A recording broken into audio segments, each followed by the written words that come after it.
पुण्यात्माओं, हमारे साथ कितना जुल्म हो रहा है बिना ज्ञान के। मान ली यहाँ किसी बहन भाई ने खूब डट का भक्ति कर ली इस 3 लोक के भगवाना की, उससे कहाँ गए? स्वर्गलोक में। स्वर्गलोक में फिर यही बंदिश, एक राजा बाकी प्रजा। वो अच्छी आत्माएं वहां देव कहलाती हैं, देवी कहलाती हैं। उन देवियों का फिर वो राजा मिसयूज करता है, स्वयं भी बकवाद करता है और फिर अपने शासन को सुरक्षित रखने के लिए इस तरह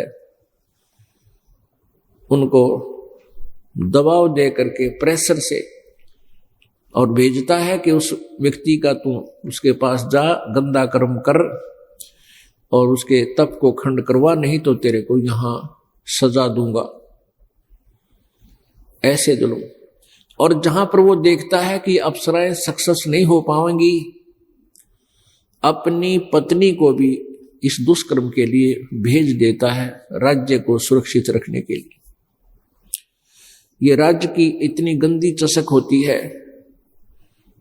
परमात्मा कहते हैं आपको जब ये ज्ञान होगा, सतगुरु मिले तो इच्छा मेटे पद्मल पदे समाना, कोई संत मिलेगा तो यहां से ऐसे ज्ञान दे करके आपकी बुद्धि को हटा करके सतलोक में जोड़ेगा। और जहां आशा ता बासा होई, मन कर वचन सुमरियो सोई। इंद्र ने एक अप्सरा भेजी मार्कंडे गोसाई, ऋषि मार्कंडे गोसाई की जो ना तपस्या को भंग कराने के लिए। उस उर्वशी ने बहुत सुंदर हार श्रृंगार किया,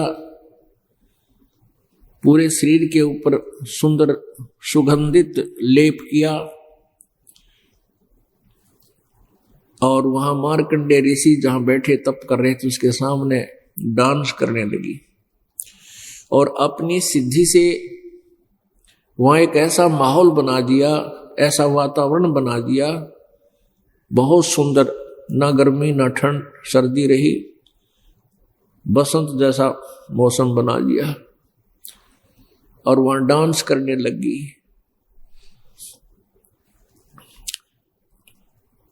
जब मार्कंडे ऋषि ने कोई गतिविधि नहीं की, उसको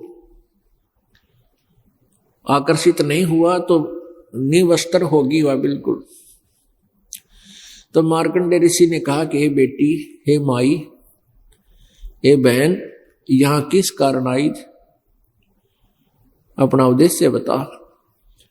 तब उर्वशी ने शर्मिंदा होकर के कपड़े पहने और कहा कि हे मार्कंडे गोसाई, आपकी समाधि, आपकी ध्यान, आपकी समाधि कौन से लोक में रहती है मैं नहीं समझ सकी।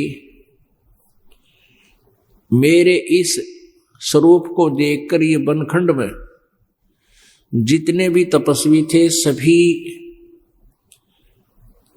सभी का जो है तप खंड हो गया मेरे देखने मात्र से। और आपने ऐसी कहां समाधि लगा रखी थी? समाधि मीन मेडिटेशन, मेडिटेशन हिंदी में ध्यान कहते हैं, कि आपका ध्यान कहां गया हुआ था? आंखें खुली हुई थी। मार्कंडे ऋषि ने कहा कि आपसे कोई सुंदर हो उसको भेज। और मेरी जहां समाधि थी, समाधि क्या होती है? जैसे एक दूरबीन होती है सूक्ष्मदर्शी, वो दूरबीन की रेंज होती है। ये भक्ति की शक्ति से हमारे अंतःकरण में वो व्यवस्थित हो जाती है। जितनी भक्ति करते हैं उतनी ही हमारी समाधि की रेंज बढ़ती चली जाती है। तो समाधि में जैसे आंखें यहां खोलो या बंद रखें, ध्यान हमारा कहीं और पहुंच जाता है। जैसे हम कहीं गए हो, कभी देखा हो कोई स्थान, हम यहां बैठे हैं, आंखें खुली हैं, हमारा ध्यान वहां पहुंच जाता है, उस गांव में, नगर में, रिश्तेदारी में और उन मकानों में घूम आता है, कहाँ बैठा था, किससे बातें की थी, ऐसे ये ध्यान है। तो ये तो एक वैसे ध्यान है, मन घूम आया।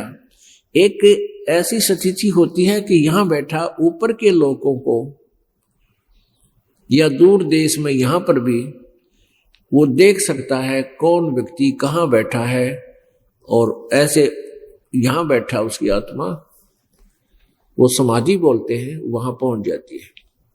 तो उसने बताया कि मेरी समाधि में जहां मेरा ध्यान गया हुआ था, जहां मैं नाच देख रहा था। अब पुण्यात्माओं, एक कंसेप्ट को क्लियर करने के लिए बहुत सी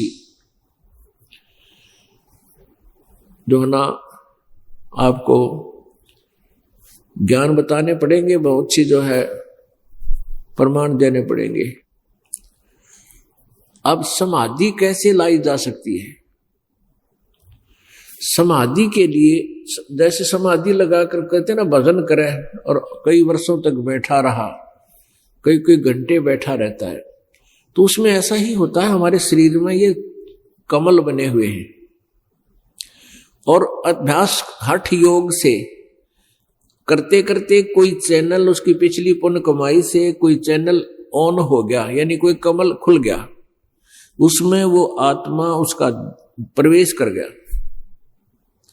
शरीर यहीं पर है, वो अपने ही शरीर में अंदर से ही उस टीवी पर देखता देखता अंदर घुस जाता है, और उस कमल में, यानी जैसे गणेश जी के कमल में, मूल कमल में प्रवेश हो गया, उसके लोक में समाधि पहुंच गई ऑटोमेटिकली। और वहां जो हो रहे हैं नाच गाने, कोई भी क्रिया, किसी प्रकार का कोई राज का पाठ का कोई व्यवस्था, गण हैं वो बैठे हैं बातें कर रहे हैं, कोई कहीं कुछ हो रहा है, कहीं कुछ हो रहा है, जैसे इस लोक में चल रहा है, ऐसे वो देखता रहता है। उसको पता ही नहीं होता तू यहां बैठा है कितनी देर होगी, नहीं तो बैठ नहीं सकता ये मन, एक मिनट भी ना बैठने दे। 10 मिनट में कोई न कोई मुरोड़ी लगा देगा, चल वहां चलते हैं, ऐसा देखते हैं, ऐसा करते हैं। जैसे फिल्म देखते हैं, 3 घंटे होते हैं और 3 घंटे का पता नहीं लगता देखनिया ने, यदि उनके अनुकूल होता हुआ। तो इसी प्रकार ये अंदर एक फिल्म देखते रहते हैं, और इस कारण से ये काफी वर्षों तक न्यों बैठा करते, और उस बैठे रहने से इनको तप बन जाता है, और कभी याद आ जाता है तो ये मंत्र का जाप भी करते हैं। इन दोनों का मिला जुला जो संयोग है, इनको स्वर्ग में प्राप्त होता है। जिसने ज्यादा समाधि मेडिटेशन यानी हठ योग किया, तप किया, तो उसको इंद्र बना दिया जाता है, स्वर्ग का राजा भी बन जाता है। ओम नाम का जाप साथ में ये हठ योग करने वाले पहले ब्रह्मलोक में जाते हैं, और ब्रह्मलोक के बाद फिर ये पृथ्वी पर राज्य प्राप्त करते हैं, और उसके बाद 84 लाख योनियों में धक्के खाते हैं। तो पुण्यात्माओं, परमेश्वर कबीर जी ने आकर हमें यह ज्ञान दिया है, स्वयं ही आकर हमें यह ज्ञान बताया है कि इस जन्म मृत्यु के रोग से छूटने के लिए आप जी को मेरे द्वारा, यानी कबीर परमेश्वर जी द्वारा बताई गई साधना का अनुसरण और उसका पालन करना होगा। फिर तुम्हारी मृत्यु कभी नहीं होगी, सतलोक